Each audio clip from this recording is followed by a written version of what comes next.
موضوعنا السلام، لكن دعونا الآن مع الطعام ونرجع للسلام. هذا السلك مع الشعير سبحان الله له فوائد عجيبة. السلك مع الشعير، وخاصة للإنسان الذي في صحته اعتلال أو الذي شفي قريبا من مرض، يعني كان مريض وشفي من المرض، الذي في صحة اعتلال أو شفي قريبا من مرض. بعض الأطعمة تؤخر البرء وتزيد التعب، وبعض الأطعمة تريح البدن وتجم الفؤاد. الشعير جاء فيه نصوص يعطى للمريض في يجم فؤاده، يريح نفسه، يهدئه. وإذا خلط معه السلك أيضا تحققت فيه هذه الفائدة بشكل أعظم. ولهذا جاء في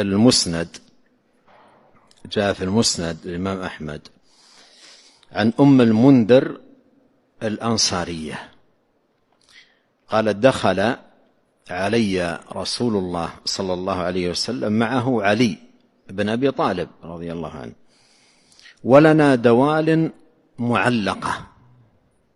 لنا دوالي معلقة.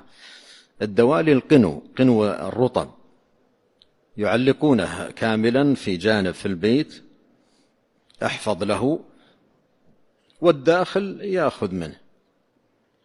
يأخذ منه. وإذا كان فيه رطب وبسر يأخذون الذي رطب منه، وينتقي الإنسان، يكون مرفوع وينتقي منه ما طاب له. فأكل النبي عليه الصلاة والسلام، وعلي رضي الله عنه أخذ يأكل مع النبي عليه الصلاة والسلام، فلاحظ أنه يعني أخذ يأكل فقال: ما هي علي؟ انتظر، ما هي علي؟ انتظر، لا تأكل فإنك ناقه. معنى ناقه يعني الآن شفيت من مرض، ما كل طعام يصلح، هذا يستفاد منه أن ما كل طعام يصلح للذي به علة أو شفي قريبا من مرض.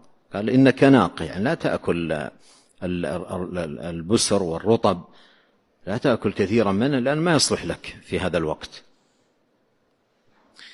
ثم قدمت لهم هذه الأنصارية أم المنذر، قدمت لهم سلك بالشعير، نفس الطبخة هذه الجميلة، الشوربة، لعلها دخلت في رؤوسكم الآن. قدمت لهم هذه الشوربة السلك مع الشعير، فقال عليه الصلاة والسلام: من هذا فأصب فإنه أوفق لك.